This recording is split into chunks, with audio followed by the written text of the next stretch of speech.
जैन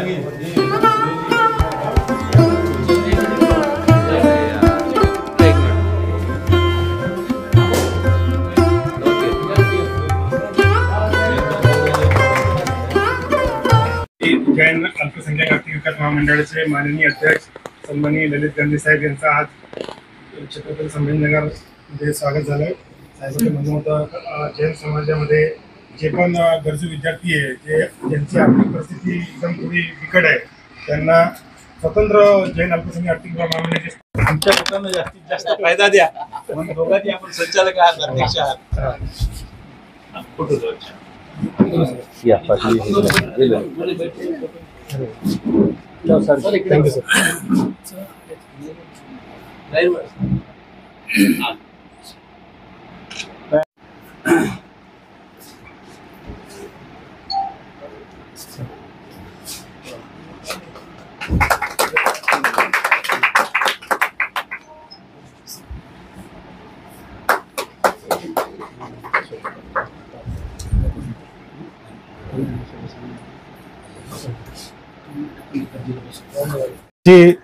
इच्छा होती की ते जैन महामंडळाची स्थापना करून त्यात विविध प्रकारचे लाभकारी, कल्याणकारी आणि आर्थिक विकासाची योजना राबवायची म्हणून सन्माननीय साहेबांनी 4 दिवसापूर्वी प्रोग्राम फायनल केलाय. त्यानिमित्तानं आज आपण हे सगळं अरेंजमेंट केलेली आहे. माननीय साहेबांचं आज आगमन झालेलं आहे. सगळ्यात पहिले जिल्हा कार्यालयाच्या वतीने मी जिल्हा व्यवस्थापक झहीर शेख या नात्याने सन्माननीय अध्यक्ष साहेबांचा स्वागत करू इच्छितो. आणि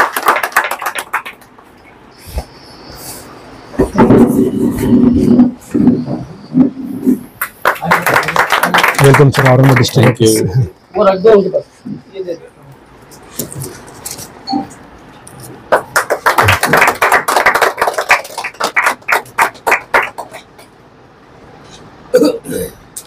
थँक्यू. साहेबांनी सुरुवात केलेली आहे. 1.5 महिन्यापासून पूर्ण महाराष्ट्रभर साहेब दौरे करत आहे. आडीआड जैन समाजाचे जे समस्या आहे ते सोडवण्याचा साहेब प्रयत्न करत आहे. और अमरावती, वाशिम, अकोला या बुलढाणा या जिल्ह्यामध्ये साहेबांनी इनॉग्रेशन ऑर्डर केलेलं आहे. तर आज औरंगाबादसाठी साहेब आलेले आहेत. तर पुढं जे योजना असतील, जैन साहेबांची जी व्यूहरचना आहे ते साहेब बोलतील. त्याआधी मी जे साहेबासोबत आलेले मान्यवर आहेत त्यांचं मी स्वागत करतो. जैन अल्पसंख्याक आर्थिक विकास महामंडळ संचालक माननीय पाटील साहेब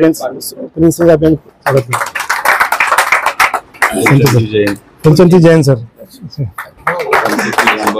जांभर साहेबांचं मी स्वागत करतो.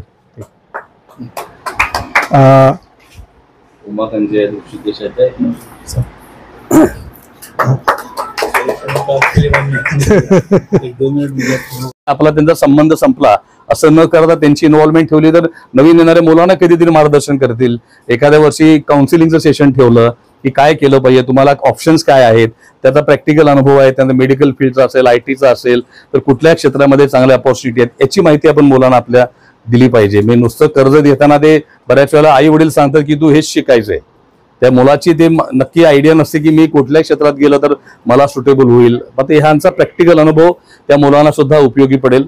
अशाच पद्धतीचं प्रोत्साहन तुम्ही व्यापार उद्योगात करणाऱ्या युवकांना सुद्धा देणं अपेक्षित आहे. त्या दृष्टीनं नक्की या महामंडळाच्या माध्यमातून आम्ही प्रयत्न करू. संचालक म्हणून सुद्धा आमच्या समाजाच्या यंत्रणे माध्यमातून सुद्धा ज्या काही सुविधा या ठिकाणी आता आपल्याला दिसत आहेत अडचणीच्या, त्या दूर करण्याचा प्रयत्न करू आणि लवकरात लवकर हे ऑफिस चांगल्या ठिकाणी जाईल आणि लोकांना येणं जाणं सोयीचं होईल. आज लिफ्ट नसलेल्या ठिकाणी 4 मजले चढून येणं ते प्रॅक्टिकली शक्य होत नाही आताच्या काळामध्ये. तरी ऑफिस योग्य ठिकाणी असेल, त्यांना चांगल्या सुविधा असतील, हा निश्चित प्रयत्न मी करू असं महामंडळाचा अध्यक्ष या नात्याने तुम्हाला ग्वाही देतो. आणि या ठिकाणी अजूनही काही सुविधा आपल्याला अपेक्षित असतील तर नक्की देण्याचा शासन स्तरावर आम्ही प्रयत्न करू. आणि ह्या महामंडळाचं काम ज्या पद्धतीनं आपण एक चांगलं उदाहरण सगळ्यांच्या समोर ठेवलेलं आहे, असंच काम राज्यातल्या अन्य शाखांच्या माध्यमातून, अन्य कार्यालयाच्या माध्यमातून होईल अशी अपेक्षा व्यक्त करतो. आणि पुन्हा एकदा आपल्या सर्वांना धन्यवाद देतो, आपल्या सर्वांचं अभिनंदन करतो आणि थांबतो. जय हिंद, जय महाराष्ट्र. काल ज्यावेळेस रात्री जहीर सरांसोबत चर्चा झाली बाई मुद्दाम, तर लक्षात असं आलं की या एका कार्यालयातून 1300 फाईल मंजूर झालेल्या आहेत जिल्ह्यामध्ये. आणि नाही सॉरी, एका तालुक्यात ना 1300 फाईल एका तालुक्यात मंजूर झालेल्या आहेत. पूर्ण जिल्ह्यामध्ये 1900 फाईल आहेत. एवढे आमचे जहीर साहेब ऍक्टिव्ह आहेत, त्याच्याबद्दल त्यांचं स्वागत करावं. आणि 1300 फक्त मी मुद्दाम पाटणीजींच्या निदर्शनास आणून देऊ इच्छितो. आणि हे सगळे 15 दिवसात पडलं. ऍक्टिव्ह स्टाफ आहे. आणि आतापर्यंत सगळ्यात मोठा, मी काल ज्यावेळेस चर्चा झाली की जैन समाजाच्या एकूण किती लोकांनी घेतलं कर्ज, तर त्याच्यामध्ये दरवर्षी तर 5-6 आहे, 5-6 आहेत. आणि पाटणीजी तुमचं लक्ष विशेष वेधू इच्छितो, तुम्ही इथे लवकर आहात. दरवर्षी 5-6 विद्यार्थी 5-6 आहेत. दरवर्षी. आणि ह्या सगळ्या लोकांनी योजनेचा फायदा घेऊन कर्ज परतफेड करून ते स्वतः जॉबला लागले.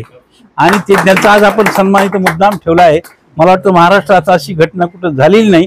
आणि म्हणून मी साहेबांना विनंती केली की कर्ज, महामंडळाचं कर्ज घेतलं म्हणजे लोक असं समजतात की आता हे परत करायचं नाही, तर ते परत स्वतः करून जैन समाजाच्या लोकांनी स्वतः जॉब सुरू केला.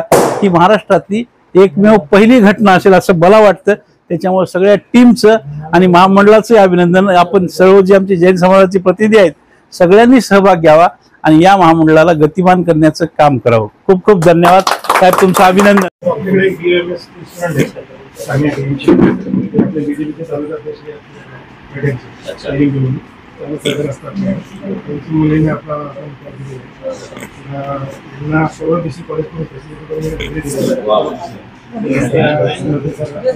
आमच्याकडे पण या प्रोग्राम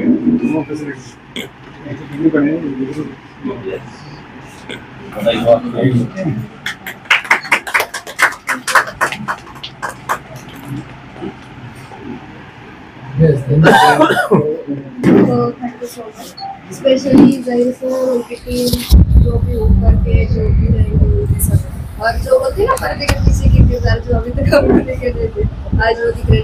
और किसी भी चीज़ की दिक्कत नहीं. जब मैं फर्स्ट टाइम आई थी तो मैंने बस जस्ट एडमिशन लिया था फर्स्ट ईयर में, क्या हाँ ठीक है होगा, चलो हाँ हो गया.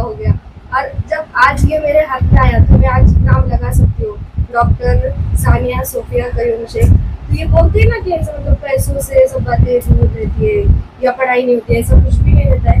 किसी को भी जो भी स्टूडेंट है जिसको नीड है सच में, तो वो यहाँ तक आना चाहिए बस. और ये फुलफिल होती है सबके लिए. ये आज इसका एक प्रूफ है मेरे पास कि जो मेरी पूरी नीड फुलफिल हुई है. जैसा कि आजकल के बच्चे जो नौजवान वगैरह या लेडीज जो, तो ये क्या करते हैं कि भाई कुछ आत्महत्या कर लेते हैं या पढ़ाई के दाग से या कुछ दुश्वारी आती है, तो उनके लिए क्या मैसेज देना चाहिए? नहीं वैसे वो मतलब कोई अगर सुसाइड कर रहा है तो उसके कुछ पर्सनल इशू हो सकते हैं, ऐसा कुछ नहीं पड़े. क्योंकि मेरे साथ में इतनी सब पूरी टीम है. मेरा एडमिशन जामखेड़ को था, वहाँ से ट्रांसफर लेके मैं सैली बनी हुई. ऐसे कुछ भी नहीं रहता है कि मतलब पढ़ाई या करे. बस मैंने ऐसा सुना है कि पैसा होने से ही पैसे वालों के बच्चे पढ़ते हैं. ये रियलिटी नहीं है. अगर ऐसी टीम साथ में है तो किसी के भी बच्चे पढ़ सकते हैं. और specially thank you for sir और पूरी टीम. क्योंकि मतलब जब मैं आज सीढ़ियाँ चढ़ रही थी तो पता चल रहा था कि आज मैं डॉक्टर करके सीढ़ियाँ चढ़ रही हूँ. इससे मेरे को बहुत अच्छा लगा.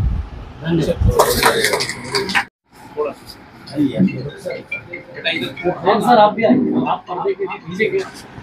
जी आपने क्या किया? मेरा बीटेक हुआ है इंफॉर्मेशन टेक्नोलॉजी. 22 पास आउट है. देन आफ्टर कैंपस में सिलेक्शन हो गया. विप्रो में हुआ था मेरा, पर कोविड चल रहा था तो मैंने विप्रो ज्वाइन नहीं किया. फिर मुझे पुणे में जेनसॉफ्ट में लगे, उसके बाद मैंने कुछ नहीं सोची पुणे एक बिजनेस. पुणे में ही है? हाँ, तो भी वहाँ जॉब प्रोफाइल क्या है? मेरा सॉफ्टवेयर इंजीनियर. जैन समाज के लिए भी कुछ कंट्रीब्यूशन करना चाहिए. हाँ बिल्कुल बिल्कुल, उसी के लिए तो. यस, आपके नॉलेज का फायदा समाज को मिले, वो तो बेसिक है, वो तो जरूरी है.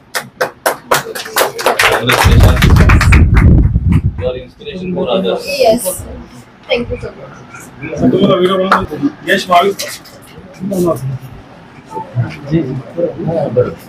यश भाविक सोनी परिचय बोलते हैं. बीटेक प्रोडक्शन में बीटेक बोला भाविक. मैंने बीटेक किया है प्रोडक्शन इंजीनियरिंग में के, और अभी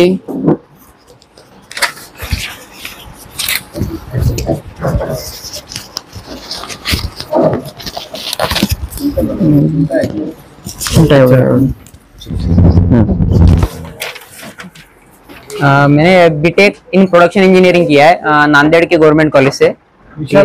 और जब कॉलेज के दौरान में मौलाना आज़ाद आर्थिक विकास महामंडल से बहुत सपोर्ट मिला ताकि मैं अपना जो इंजीनियरिंग एजुकेशन था वो काफ़ी स्मूथली अच्छी तरीके से कंप्लीट कर सका। ठीक है, उसमें जहीर सर का भी काफ़ी अच्छा योगदान है, उन्होंने काफ़ी सपोर्ट किया और जो भी प्रोसेस था वो एकदम स्मूथली हुआ। ठीक है, उसकी वजह से मुझे इंजीनियरिंग कंप्लीट करने में कोई भी दिक्कत नहीं आई। ठीक है, और मैं भी और जो भी अल्पसंख्यक के जो अंडर माइनॉरिटी में आते हैं उन्हें ये गुजारिश करूंगा कि जिन्हें भी फाइनेंशियल कंडीशन है, पुअर फाइनेंशियल कंडीशन है, तो उन्हें ये मौलाना आज़ाद की ओर से काफ़ी अच्छा एक उन्होंने ये जो रोल शुरू किया है तो उसका फ़ायदा उठाना चाहिए सभी ने और अपना जो है एजुकेशन फील्ड में अग्रसर होना चाहिए। डॉक्यूमेंट्स के मामले में आपको क्या प्रॉब्लम है?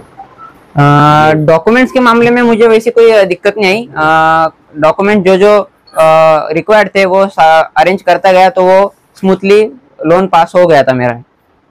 अच्छा, एक खास बात बताइए, जैसा कि ऑफिसों के अंदर ज्यादा से ज्यादा रिश्वत मांगी जाती है, आपको क्या इसका कुछ अनुभव आया यहाँ पर? ऐसा कुछ नहीं, वैसा बिल्कुल अनुभव नहीं आया मुझे। देखिए काफी स्मूथली हुआ और रिश्वत या कुछ जैसा ऐसा कुछ भी फेस नहीं हुआ मेरे साथ में। नाम है आपका? यश महावीर सोनी। धन्यवाद। विशाल वर्धमान कासवाल। मेरा बेटा विशाल कासलीवाल, इनको इस संस्था की तरफ अच्छी तरह से लोन मिला है और मेरे बेटे का अच्छे से एजुकेशन हुआ और संस्था ने अच्छे से काम किया पूरा। जैन अल्पसंख्याक आर्थिक महामंडळाच्या छत्रपती संभाजीनगरच्या जिल्हा कार्यालयाच्या उद्घाटनाच्या निमित्तानं या ठिकाणी उपस्थित असलेले आदरणीय फुलचंदजी जैन, माझे सहकारी संचालक सुनीलजी पाटणी, उमाकांतजी, ऋषिकेशजी, सर्व वेगवेगळ्या समाजाचे आमचे सर्व पदाधिकारी, मान्यवर, ऋषिकेशजी कोंडेकर व ज्यांनी आपल्याला या सर्व कार्यक्रमात आता संचालन केलं ते या शाखेचे व्यवस्थापक जहीर शेख व त्यांचे सर्व सहकारी, ज्या विद्यार्थ्यांचा आपण आता सन्मान केला, त्यांचे विद्यार्थी, त्यांचे आई वडील, सर्वांचंच मी दोन्ही महामंडळाच्या वतीनं, राज्य शासनाच्या वतीनं हार्दिक स्वागत करतो। जैन समाजाच्या सर्वांगीण विकासासाठी ते धार्मिक अधिकारांची सुरक्षा असेल, साधू संतांच्या सुरक्षा असेल, त्यांच्या विहाराची व्यवस्था असेल, प्राचीन ग्रंथसंपदांची सुरक्षा असेल, प्राचीन तीर्थक्षेत्र त्याचं हेरिटेज आहेत, अजंठा एलोरा मधले जैन लेणी आहेत, अशा प्रकारचे महाराष्ट्रभर असलेले सगळे प्राचीन जैन हेरिटेज असतील, त्यांचं संवर्धन, त्यांचं संरक्षण, याबरोबरच शिक्षणासाठी विद्यार्थ्यांना सहाय्य, कर्ज, स्कॉलरशिप्स, महिलांसाठी ज्या योजना, व्यक्तिगत विकासाच्या योजना, व्यापार उद्योगासाठी कर्जाच्या योजना, या सगळ्या जैन समाजाच्या गरजू लोकांना ज्यांना या सगळ्या योजनांची आवश्यकता आहे त्यांच्यापर्यंत लवकरात लवकर पोहोचाव्यात यासाठी महाराष्ट्र सरकारने एक स्वतंत्र महामंडळ निर्माण केलं आणि अशा प्रकारचं जैन समाजासाठीचं स्वतंत्र महामंडळ निर्माण करणारं महाराष्ट्र देशातलं पहिलं राज्य आहे। याबद्दल या राज्य सरकारचं मनापासून अभिनंदन करूया। मौलाना आझाद महामंडळाच्या माध्यमातून अनेक चांगली कामं गेले 25 वर्ष सातत्यानं होत आहेत आणि मला आनंद वाटला की या शाखेनं इथल्या आमच्या सर्व अधिकाऱ्यांनी ज्यांनी हे कर्ज परतफेड केलं किंवा नियमितपणे परतफेड करतायत आणि चांगलं काम केलं अशा विद्यार्थ्यांना या निमित्तानं आमंत्रित केलं, त्यांच्या पालकांना आमंत्रित केलं। यातला सर्वात मोठा संदेश यांनी फास्ट प्रोसेस करून पैसे दिले हा नाहीये, त्यांनी कर्ज घेतलेलं परतफेड केली हा खूप महत्त्वाचा संदेश आहे। बऱ्याच वेळेला असं होतं की मौलाना आझाद महामंडळाचं कर्ज म्हणजे आपल्याला परत द्यायचंच नाही आणि ह्याला मग अधिकाऱ्यांनी वसुली करायचं म्हणतात, त्यांना खूप त्रास होतो, लोकांची उत्तर व्यवस्थित नसतात। तर तुम्ही जर कर्ज परतफेड केलं नाही, तुमचं जर शिक्षण झालं परंतु नवीन येणाऱ्या शिक्षण घेणाऱ्या मुलाचं शिक्षण तुम्ही थांबवता किंवा त्याचा व्यापार उद्योग तुम्ही थांबवता हे लक्षात घेत नाही कोणी। त्यामुळे तुम्ही कर्ज परतफेड करता त्यावेळी 2 नवीन विद्यार्थ्यांना कर्जाची सोय तुमच्या कर्ज परतफेड करण्याने होते आणि अतिशय चांगला आदर्श या मुलांनी, विद्यार्थ्यांनी, त्यांच्या आई वडिलांनी घालून दिलेला आहे। याबद्दल मला त्यांचं विशेष कौतुक करायचं आहे। तुम्ही त्यांना लागेल त्यावेळी गरजेच्या वेळेला तात्काळ सहाय्य केलं, किमान त्रासामध्ये त्यांना या सगळ्या सुविधा उपलब्ध झाल्या म्हणून त्यांचं शिक्षण चांगल्या पद्धतीने पूर्ण झालं। आता सर्वात महाग गोष्ट आरोग्य आणि शिक्षण या 2 गोष्टीच आहेत आणि या सगळ्यात आपण त्या बाबतीत खूप सेन्सिटिव्ह आहोत। म्हणून या शिक्षणासाठी आता तर हे 3 लाख 4 लाखाच्या कॅटेगरीतले आहेत। आता नवीन शिक्षण पहिलं 20 लाख आणि 30 लाखाचे फीज असलेलं शिक्षण आहे मग चांगल्या घरच्या लोकांना सुद्धा 30-30 लाखाची फी भरणं हे प्रॅक्टिकली शक्य होत नाही. अशा वेळी कुणीतरी मदतीचं व्यवस्था करणं गरजेचं आहे. म्हणून सरकारने या महामंडळाची व्यवस्था केलेली आहे. आणि जैन महामंडळाच्या माध्यमातून असेल, मौलाना आझाद महामंडळामध्ये सुद्धा आपण आता ते राज्य सरकारतर्फे 5 लाखाची योजना आहे ती आपण 20 लाखापर्यंत करायचं प्रपोजल आता चालू आहे. 18 दिवसामध्ये तोही आपला प्रपोजल शेवटच्या टप्प्यातून मार्गी लागेल. मागच्या थकबाकीमुळे नवीन पैसे मिळत नाहीत. आता आपले नवीन अडचण काय येते तर सेंट्रल गव्हर्नमेंट सांगते की तुमची पूर्वीची थकबाकी आहे म्हणून नवीन मिळत नाही. त्यामुळे मागचं कर्ज रिफेड होणं हे खूप महत्वाचं आहे. आणि हाच एक चांगला संदेश या सर्व विद्यार्थ्यांनी त्यांच्या पालकांनी दिलेला आहे की नियमित कर्ज परतफेड करणं आपली जबाबदारी आहे. आपलं काम झालं, आपण आता दुसऱ्याची सोय सुद्धा बघितली पाहिजे. आणि दुर्दैवानं हे मौलाना आझादमध्ये अनेक वर्षाच्या थकबाकी असल्यामुळं नवीन निधी मिळण्यात फार मोठ्या अडचणी सगळ्या स्तरावर येत आहेत. त्याला मार्ग काढणं खूप कठीण होतंय. त्यामुळे सगळ्यांची महत्वाची जबाबदारी आहे कर्ज वेळेवर परतफेड करणं. तर हेही उत्साहानं काम करतील. अजून नवीन लोकांना आपल्याला जास्तीत जास्त हे कर्ज देता येईल आणि सरकारकडून निधी या पुढच्या काळात कमी पडणार नाही यासाठी आमची दोन्ही महामंडळ आम्ही निश्चित प्रयत्न करू. जैन महामंडळ नव्यानं स्थापन झालेलं आहे, त्याचं प्रत्यक्ष वर्किंग सुरू व्हायला कदाचित अजून एखादा महिना जाईल. त्या आरंभीच्या अनेक तांत्रिक प्रक्रिया असतात त्या सुरू आहेत. परंतु मौलाना आझाद मध्ये सुद्धा 6 अल्पसंख्याक समाजामध्ये जैन समाजाचा सुद्धा समावेश असल्यामुळं जैन समाजाची कामं जोपर्यंत हे महामंडळ सुरू होत नाही तोपर्यंत मौलाना आझाद मध्ये होत आहेत, पुढेही होत राहतील. म्हणजे इथं ते नवीन झालं म्हणजे इथला काही होणार नाही असातला भाग नाहीये.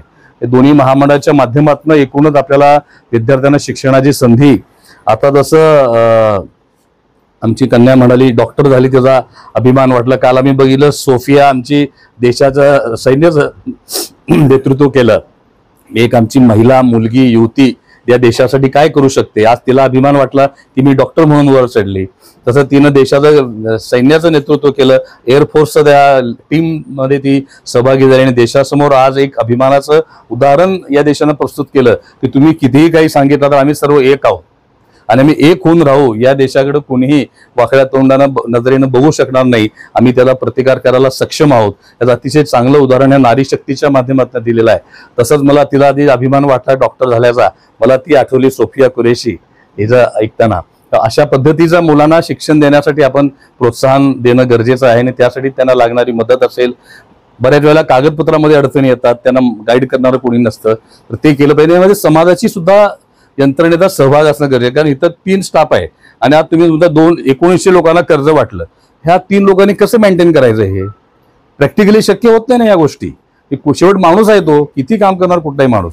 त्यामुळे त्याला आपण एक तर स्टाफ वाढवणं ते काही शक्य नाही, पण समाजाच्या यंत्रणेचा सहभाग सुद्धा यांच्या बरोबरीने ठेवला तर यांना सुद्धा थोडंसं सुविधा मिळेल. आता मी जैन महामंडळाचा एक स्टाफ तुम्हाला इथं देऊ तुमच्या ऑफिसला पुढच्या महिन्यापासून. तोही तुम्हाला सपोर्टला राहील सगळ्याच बाकीच्या कामासाठी सुद्धा. आणि जसं ती आता बीटेक झाली, IT इंजिनियर आहे, तर या आमच्या कामामध्ये तिचं काय नॉलेजचा फायदा घेता येईल का, आपलं डिजिटायझेशन करायचं असेल किंवा टेक्नॉलॉजीचा वापर काय करता येईल का, ही जी पद्धत आहे आपलं सगळं तर हे बंद करावं लागेल या पुढच्या काळामध्ये. आपल्याला अशा 10 बिल्डिंगही पुरणार नाहीत. तर ह्या नवीन तंत्रज्ञानाचा तिच्याकडून आपण काय फायदा घेऊ शकू हे बघा. मी त्यांनाही चांगलं वाटेल की मी शिकले तर मी समाजासाठी काहीतरी देते. आजच्या नवीन जनरेशनला त्याचा आनंद वाटतो की मलाही काहीतरी द्यायची संधी मिळाली. तर ते नक्की तुझ्याकडून आम्हाला अपेक्षित आहे आणि आम्ही नक्की तुझ्या संपर्कात राहू. त्यासाठी असे जे काही विद्यार्थी असतील त्यांच्या नॉलेजचा फायदा आपण पुढे घेऊन त्यांची इन्व्हॉल्वमेंट ठेवली पाहिजे. जैन आर्थिक विकास महामंडल का इनॉग्रेशन किया है यहाँ पर. ये पहली मरतबा इंडिया में जैसे आपने बताया हो रहा है जी. तो इसके लिए अब आगे की स्कीमों का फायदा कैसे बच्चों को पहुँच सकता है. जैन समाज ये साधारणतः देखा गया है कि एक शक्तिशाली सक्षम समाज है.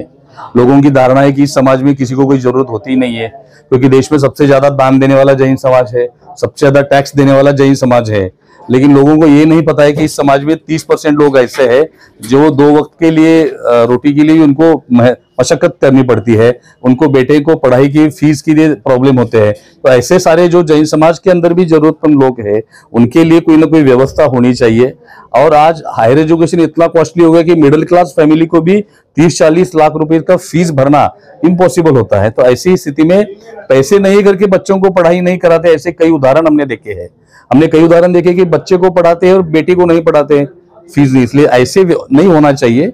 इसलिए जैन समाज की स्वतंत्र व्यवस्था हो जिसमें हम इजीली और फास्ट समाज को फायदा दे सके, क्योंकि जैन समाज में ऐसे योजनाओं के माध्यम से लाभ लेने की परंपरा नहीं है. जानकारी नहीं होती है, अवेयरनेस नहीं है, उनको लगता है कि हमारे लिए नहीं है। तो जब एक जैन के लिए अलग से बनाए तो लोगों को लगेगा अच्छा हमारे लिए कुछ बना है, तो लोग उसका फायदा लेना शुरू करेंगे जो जरूरतमंद है उनको। तो ये शिक्षा के लिए सारी योजनाएं हैं, स्कॉलरशिप्स है, लोन्स है, व्यापार उद्योग के लिए युवाओं को प्रोत्साहन देने के लिए उनको स्किल का ट्रेनिंग है, उनको लोन है सब्सिडाइज रेट में। जिनके पास अपना घर नहीं है उनके लिए इंटरेस्ट फ्री होम लोन देने का प्रावधान भी इस महामंडल में किया है। फिर हमारा एजुकेशन के लिए लोन देने की व्यवस्था है, हमारे तीर्थों के संरक्षण की व्यवस्था इसके अंदर है, साधु संतों के बिहार में सुरक्षा की व्यवस्था है। मतलब आज जो भी जैन समाज के धार्मिक अधिकारों की सुरक्षा हो, हमारे साधु संतों की सुरक्षा हो और हमारे समाज के उत्थान या आर्थिक सक्षमीकरण की जो भी आवश्यकताएं है, उन सारी चीजों को समाहित करते हुए एक कॉरपोरेशन बनाया गया है। और भारत में महाराष्ट्र पहला राज्य है जिसने जैन समाज के लिए इतनी सशक्त और एक अच्छी व्यवस्था निर्माण करके दी है। और मुझे विश्वास है हम पूरे राज्य में हर जिले में, जैसे इस कार्यालय का आज छत्रपति संभाजीनगर में शुरुआत की, ऐसे 19वां जिला है जब हम जिला कार्यालय का प्रारंभ कर रहे हैं। 36 जिले में आने वाले 1 महीने में हमारे सारे कार्यालय शुरू होंगे और जून आखिरी तक मुंबई का मुख्यालय शुरू होने के साथ इसकी सारी योजनाओं का प्रारंभ होगा। और समाज की एक व्यवस्था और सरकार की व्यवस्था दोनों को मिला के हम समाज के हर व्यक्ति तक इस योजनाओं का लाभ दिलाने का प्रयास करेंगे। सर जैसा कि आपने बताया कि कुछ फैमिलीज ऐसी भी है जिनको 2 वक्त खाने का मसला है, हाँ। ठीक है? तो अब ये सवाल उठता है कि फिर ऐसे लोग जो गवर्नमेंट के रूल्स है कि भाई या तो प्रॉपर्टी मॉर्गेज करना है या फिर आपको गारंटर होना है, तो ऐसे लोग फिर क्या करेंगे? प्रधानमंत्री नरेंद्र मोदी जी ने कहा है कि हमारा कोई भी बच्चा किसी भी कारण से शिक्षा से वंचित नहीं रहना चाहिए। उसकी प्रॉपर्टी नहीं भी है तो भी उसे एजुकेशन का लोन दिया जाएगा। वो प्रॉपर्टी नहीं है इसलिए लोन नहीं मिलेगा, लोन नहीं मिलेगा तो पढ़ाई नहीं करेगा, तो ये व्यवस्था कभी सुधरेगी नहीं। और हमारे प्रधानमंत्री की स्पष्ट भूमिका है कि पैसे के लिए किसी की शिक्षा नहीं रुकनी चाहिए, किसी का व्यापार नहीं रुकना चाहिए, किसी को रोजगार से वंचित रहना नहीं चाहिए। इसलिए ये सारे ऐसे दिक्कतों को दूर करेंगे। इन फ्यूचर में ये चीजें दूर होंगी। एजुकेशन लोन के लिए बिना प्रॉपर्टी मॉर्गेज ही लोन देंगे हम। सर स्टाफ की कमी का एक मसला है। किसका? स्टाफ की कमी। हाँ, स्टाफ की कमी का एक मसला बहुत एक टेढ़ा मसला है। अभी हम जैन कॉर्पोरेशन का ऑफिस शुरू किया तो जैन कॉर्पोरेशन का एक स्टाफ अगले महीने से हम देंगे। फिर समाज की तरफ से हम वॉलेंटियर का एक व्यवस्था समाज की तरफ से करेंगे। अभी सरकार की तरफ से सारी व्यवस्था होती नहीं और हम सरकार के लिए सब चीजों के लिए इंतजार करेंगे तो बहुत टाइम जाएगा। हम समाज की तरफ से भी 2 स्टाफ यहाँ देने का प्रयास करेंगे। हर जिले में इस तरह की व्यवस्था हम बना रहे हैं। दिनांक 9 मे 2025 वार शुक्रवार रोजी जैन अल्पसंख्याक आर्थिक विकास महामंडळाचे अध्यक्ष सन्माननीय ललित गांधी साहेब यांचा औरंगाबाद जिल्हा नियोजित दौरा होता। त्यामध्ये माननीय साहेबांनी जैन अल्पसंख्याक आर्थिक विकास महामंडळ जिल्हा कार्यालयाचे उद्घाटन आज रोजी केलेलं आहे। या निमित्ताने जैन समाजाचे व अल्पसंख्याक समाजाचे जे विद्यार्थी होते, जे चांगल्या प्रकारे ज्यांनी आमच्याकडून शैक्षणिक कर्ज घेतलेलं आहे, शैक्षणिक कर्ज घेऊन त्यांनी चांगल्या प्रकारे आमची वसुली दिलेली आहे। आज ते विद्यार्थी आमच्याकडून कर्ज घेऊन ते मुंबई, पुणे व इतर महाराष्ट्राच्या इतर जिल्ह्यात ते नोकरीस लागलेले आहेत। अशा लाभार्थ्यांना आज जिल्हा कार्यालयामध्ये बोलावून त्यांचा सत्कार समारंभ केलेला आहे। माननीय अध्यक्ष साहेब यांच्या हस्ते या सर्व विद्यार्थ्यांचा सत्कार करण्यात आलेला आहे, जे लाभार्थी चांगल्या प्रकारे वसुली देत आहेत। बरेच त्याच्यापैकी 4-5 लाभार्थी असे होते ज्यांनी आमची शैक्षणिक कर्ज जे घेतलं आहे ते परतफेड केलं आहे। परतफेड केल्यानंतर त्यांनी NOC घेतलेली आहे। अशा लाभार्थ्यांना आम्ही वसुली चांगल्या प्रकारे देणाऱ्या लाभार्थ्यांना आज जिल्हा कार्यालयात बोलावून सन्माननीय अध्यक्ष ललित गांधी साहेब यांच्या हस्ते सन्मानित केला आहे। आणि या प्रसंगी ललित गांधी साहेबांनी जैन अल्पसंख्याक आर्थिक विकास महामंडळाच्या माध्यमातून जे कल्याणकारी योजना राबवण्यात येणार आहेत पुढील काळात त्याच्याबद्दल माहिती देऊन साहेबांनी लाभ घ्यावा म्हणून आवाहन केलेले आहे। तरी मी जिल्हा व्यवस्थापक या नात्याने सर्व अल्पसंख्याक समाजाच्या नागरिकांना विनंती करतो का आमच्याकडे शैक्षणिक कर्ज योजनेचा लाभ घेऊन आपलं जे शैक्षणिक आहे गरज आहे ते पूर्ण करावी। जय हिंद।